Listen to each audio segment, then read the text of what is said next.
Vou fazer uma brincadeira. Eu tenho uma mini apresentação, porque não é para delongar aqui, né? Mas meu fiel escudeiro já colocou ali, já. Cara, eu queria brincar um pouquinho com história, né? Porque eu sou engenheiro de sistemas. Na verdade, eu podia falar processamento de dados, né? Porque eu terminei no final da década de 80, começo de 90, então mudou um pouquinho as coisas, né? A lógica que eu digo é que se fala muito de IA hoje, e parece que o ChatGPT, além de ser uma IA generativa, parece que ela foi gerada ontem. Parece que não existia nada de IA no processo. Tipo, até agora ninguém tinha IA. Então eu queria fazer uma brincadeira. Eu tenho um fiel escudeiro ali que vai me quebrar o galho na passada dos slides. Né? Pode passar o próximo. Um pouco de história, eu vou contar a história. Gente, isso aí é a ideia de análise de dados. É um pouquinho antigo. Eu tenho um livro de design de dados da década de 80. E a interloja modelagem, né? Para quem sofreu tecnicamente, Scovobit, tinha uma lógica de hierárquico, relacional, dimensional e por aí vai. Por que eu brinco com isso? Porque o ChatGPT bebe de algum lugar. Ele está lendo muitos dados ao mesmo tempo. Ele está indo para um processo de deep learning, ele está indo para um processo de múltiplas variáveis para compor o que a gente tem. A gente estava discutindo, agora perdi a discussão, achei a discussão. A gente estava discutindo sobre o 4 agora e o poder que ele tem. Os erros matemáticos não acontecendo. Quem brincou com o 3 viu que tem um momento somebody love dele, né? Ele escreve super bem, mas de conteúdo você espreme e acha, cara, e aí? É isso mesmo? Como é que a gente trabalha nesse mundo? Continuar um pouquinho de história para brincar com isso. Quando a gente começou a pensar em olhar para dados e pensar que aquilo poderia servir de tomada de decisão. Ou seja, essa historinha vai longe, né? Eu estou olhando ali de 1651 para hoje. Ou seja, não é uma coisa nova. A gente está colocando tecnologia no processo. A brincadeira, eu trabalho com inovação. Eu nem falei de mim, né? Depois eu vou falar um pouquinho. Eu trabalho com inovação, eu sou da Singularity University, da área de inovação e estratégia, professor convidado, tenho uma empresa de consultoria na área de estratégia e inovação. Então, estou metendo a cara em algumas coisas que às vezes dá certo, às vezes não dá. E assim, até hoje eu achava que eu gostava de vinho, mas eu conheci alguém que gosta mais. Tem uma lógica em cima disso. Minha vida sempre foi numa lógica de ciência aplicada, uma coisa não muito comum no Brasil, né? A gente sofre ainda para conseguir aterrissar ciência aqui. A gente fala muito de publicar paper, doutorado, etc., mas a gente não tira a ciência do papel. Quando isso vira realidade, chacoalha, né? E eu acho que a lógica de IA está vindo muito daí. Pensando nessa lógica, agora sim onde tudo realmente começou. 1940, né? Primeiro o cérebro eletrônico, que a gente falava de raciocínio com imitação de conexões neurológicas. Uma lógica de raciocínios e conexões matemáticas que traziam uma lógica de está acontecendo, eu consigo pensar diferente. Fomos evoluindo por modelos matemáticos. Embaixo de cada momento a gente tem um cálculo diferente. E acho que a gente evoluiu muito nisso, capacidade de paralelizar cálculos, né? Nessa lógica, o túnel do tempo da gente vai até 2021 e a gente começa a falar de aplicações de IA mais tangíveis. Como se a gente não usasse, né, gente? Tem IA mais importante do que você decidir brigar com o Waze e o Waze não se aborrecer contigo? Cara, eu mudo tanto de rota e eu só escuto recalculando e ponto. Eu acho que se fosse eu tinha surtado já na segunda mudança. A gente está vivendo de IA há muito tempo, mesmo que a gente não perceba. Desde remarketing, desde o marketing digital, que não matou Kotler, né? Pelo amor de Deus, os 4 Ps continuam valendo, mas tem uma lógica de aprendizado muito grande em cima disso. Ou até no momento que a gente chega no primeiro neurônio artificial. Olha, gente, válvula. Dá para dar um resgate, né? Pensar no que era aquilo ali. Tem gente que olhou para ali e falou, válvula? Como assim? Válvula? Eu tinha televisão, no começo, na infância, que era a televisão que, se esquentasse muito, não funcionava. E, para começar a funcionar, tinha que esquentar. Então, a gente vem numa lógica de raciocínio e a gente chega numa lógica da computação real em matemática, onde a gente começa a fazer discussões matemáticas profundas. E eu começo a pensar em como é que a máquina aprende, como é que a máquina resolve problemas e como é que isso dá um salto para o que a gente está hoje. Esse salto aconteceu. A gente chega na computação quântica. Então, por que eu fiz uma retrospectiva para provocar vocês no bate-papo que a gente vai ter aqui na frente? Porque eu tenho muito medo de rompantes. Como assim rompantes? Tudo vai acontecer e vai mudar como está acontecendo, mas tivemos um rompante muito forte com o metaverso, que também não era novinho, né? Cultura cyberpunk, tem um histórico legal ali de algumas décadas, tem um peso muito grande sobre o NFT. Até me assustou quando criaram os primeiros 2 museus físicos de NFT. Eu achei aquilo tão... Em Seattle tem um, em Nova York tem outro, onde você pode presencialmente... Como é que você vê um NFT? Está indo uma lógica de chat GPT e está indo muito forte em cima disso. É real? Tem mudanças? Vai mexer com o dia a dia da gente? Pra caramba. Vai mudar muita coisa que a gente faz. Vai ajudar a enriquecer. Quando a gente começa a pensar na lógica, a primeira coisa que mudou para mim não foi técnica, foi mercado. Quando eu vejo o Google se assustar com o que está acontecendo, de repente a Microsoft ser rápida, comprar, e de repente o meu Teams, que ele não consegue logar sempre que eu quero, mas ele está lá e agora faz resumo da minha reunião e faz uma ata. Então isso vai facilitar a vida da gente de maneira absurda. Mas tem uma lógica acontecendo por trás disso, e computação quântica vai ter muito envolvida, capacidade que entende processamento. Mais um, por favor. Ou pode acontecer isso, gente. Em tecnologia, uma coisa que eu sempre aprendi foi input e output, aí depois ficou chique, virou income, outcome, para ter valor. Só que a lógica de sempre é garbage in, garbage out.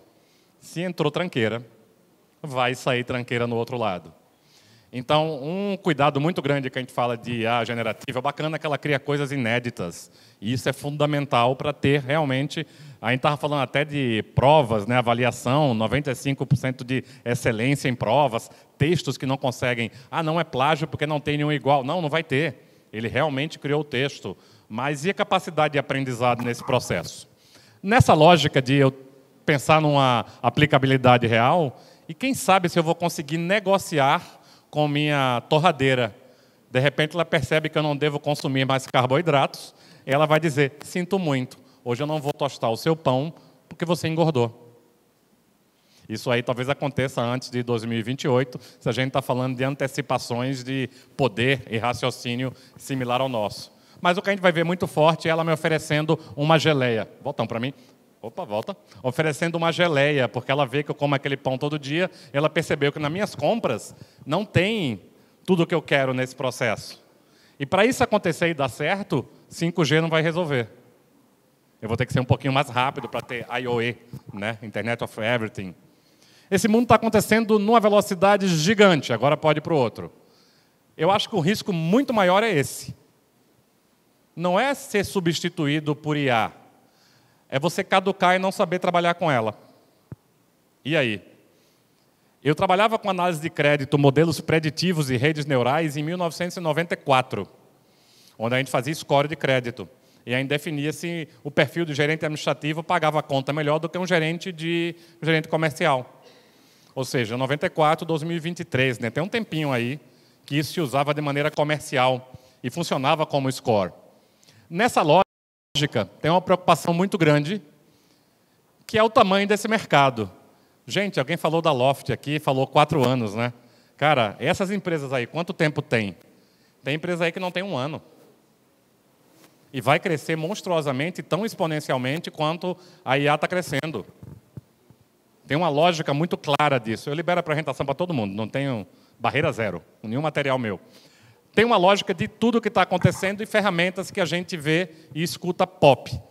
SXSW acontecendo, né? Finalizando hoje, amanhã.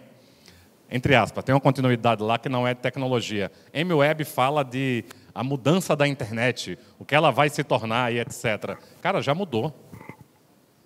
A gente está falando hoje, talvez, de incapacidade de acesso, talvez por device, coisa do tipo, mas disposição tecnológica é muito mais ligada ao orçamento do que tecnologia. Se eu tenho dinheiro, eu coloco para rodar. Pode não ser viável para eu comercializar. Nessa mesma lógica, só pensando em entregas do ChatGPT, eu tenho esse menu aqui pequenininho que fala tudo que ele pode fazer por você. Se a gente quiser se jogar, a gente se joga de maneira absurda nele e consegue trabalhar coisas fantásticas, a tangibilizar uma coisa que antes não era tão fácil. Qual é o maior ganho para mim nisso aqui? Para mim, o maior ganho é uma lógica de quase UX, né? Eu brinco que o ChatGPT é quase um low-code, no-code, porque você consegue usar IA sem escrever em linha de código. Mas me assusta quando eu vi, não foi contado, a busca por um profissional que era nomeado de prompt writer. Cara, de boa. Eu não vou procurar alguém que saiba escrever prompt de ChatGPT. Isso me assusta, né? É o lado fluff da história, né? Como assim um prompt writer, cara? O cara é especialista nisso, ele ficou especialista em um mês? Porque não existia até 2 meses atrás a demanda por isso. O que foi que houve? Nessa mesma lógica, eu posso ter a velocidade de processamento, e voltamos ao GPT-4. A quantidade de variáveis que ele consegue processar ao mesmo tempo. E aí sim a gente olha para uma lógica de deep learning assustadora. O que é que eu processo em paralelo, o que é que eu uso em paralelo, o que é que eu comparo em paralelo, e o que é que eu entrego como resultado. E é mitigação de risco, né, gente? Quanto mais dados eu tenho, mais assertividade e mais profundidade no que eu vou trazer vira realidade. Nessa mesma linha, eu posso ter aplicabilidades em várias áreas. Nadar de braçada é a área de marketing. Eu fiz doutoramento numa área bem sinistra, e eu brinco com quem fala comigo sobre isso. Eu trabalho com tecnologias não percebidas que mudam o comportamento humano. Wearables, insidables e outras tecnologias. A gente tem um projeto na Europa, para contar um case de IA, e já mais antiguinho. A gente tem câmera de visão computacional em 8 capitais da Europa. Essa câmera consegue ler a escala Pantone da tua roupa. Se tiver o logo, reconhece o logo. Reconhece o nível de desgaste. Isso me transforma-se em dados de varejo. E eu faço a distribuição nas lojas de produtos de acordo com o perfil de consumo daquela cidade. Para que eu não tenha ruptura de estoque, nem eu tenha que promover peças. Chegando a um patamar de 91% de assertividade. Ou seja, uma superação no varejo gigante com visão computacional e IA. Tu já está pensando naquele projeto da estrada, tal. Eu sei que já deu uma incorporada aí nessa história. Então isso vai evoluir muito. Opa, volta. Mas a preocupação que eu tenho grande é essa aqui. Aí pode ir para o próximo. A preocupação minha é aí. Eu estou preocupado com os seres humaninhos, que deixam de ter o raciocínio lógico, e da minha formação para hoje, a única coisa que sobreviveu da graduação chama-se algoritmo estruturado, que sem ele nós não teríamos IA. É uma realidade de algoritmo mesmo. É o único livrinho realmente que sobreviveu. Pode ser que alguém da minha geração esteja por aqui e queira me oferecer um emprego em COBOL. Eu não sei se eu lembro ainda, mas possivelmente acho que a gente resgata. Tem solidários aqui, teve uma risada bem solidária aqui. Cara, eu quero ver quantos MIPS de processamento eu preciso para fazer a velocidade que eu quero. Nessa lógica, tudo ao mesmo tempo. Tudo está acontecendo paralelo, tudo está acontecendo caoticamente, tudo está acontecendo numa capacidade que eu nem sei se eu vou fazer uso completo. É muito ligado à tendência, né? E nessa lógica de tendência, a gente vive tudo é real, pensamento em multiespécies, poder da cultura, não ao normal. Isso é trending. E agora do SX deve alterar alguma coisa aí, porque todo ano vem alguma coisa que provoca diferente. Tudo isso está acontecendo. Será que eu posso usar a IA para fazer o acompanhamento? Tem uma lógica que a gente fala sobre tendências, que eu tenho que misturar o novo e o antigo, porque eu tenho vários futuros e eu tenho um presente. Mais ou menos a lógica que eu vejo está nessa próxima figura.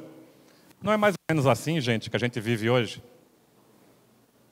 Eu tenho algumas piadinhas, eu acho que aquele carinha que está lá surtou, porque o cara foi tão artificial que ele está comendo o parafuso, então ele quer realmente empatizar com quem está com ele lá, tipo, você está petiscando, eu vou petiscar também.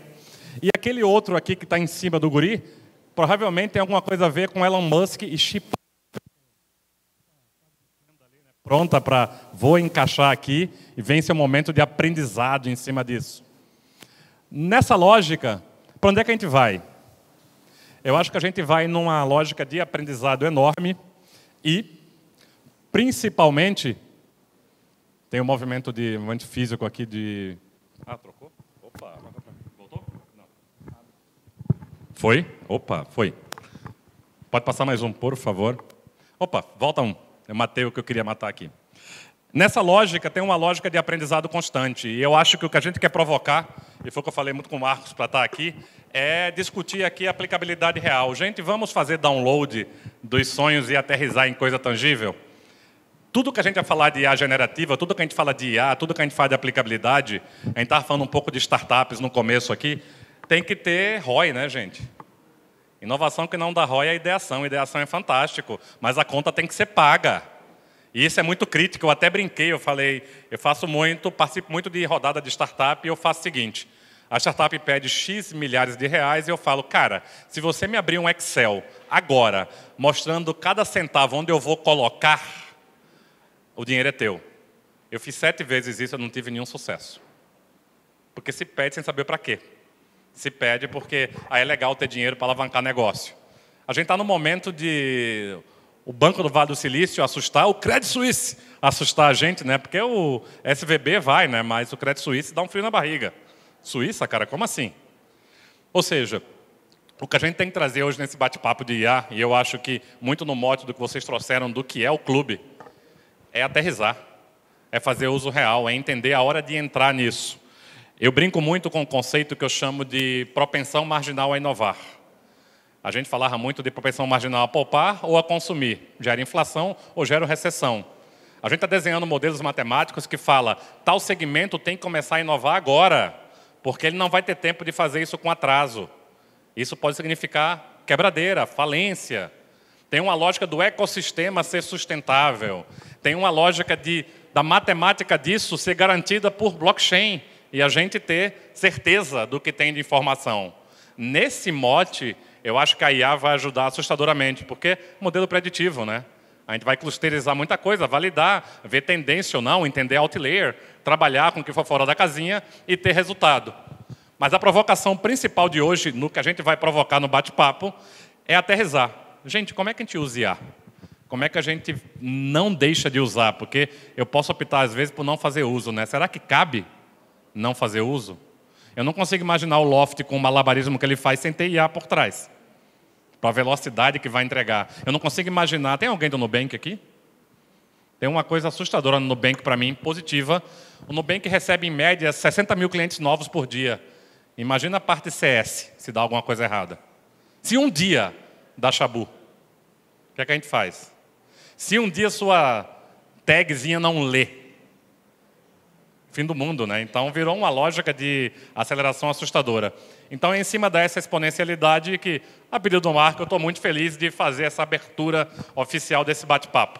Gente, era isso que eu queria provocar. Volto agora para a gente trocar todo mundo junto. Obrigado.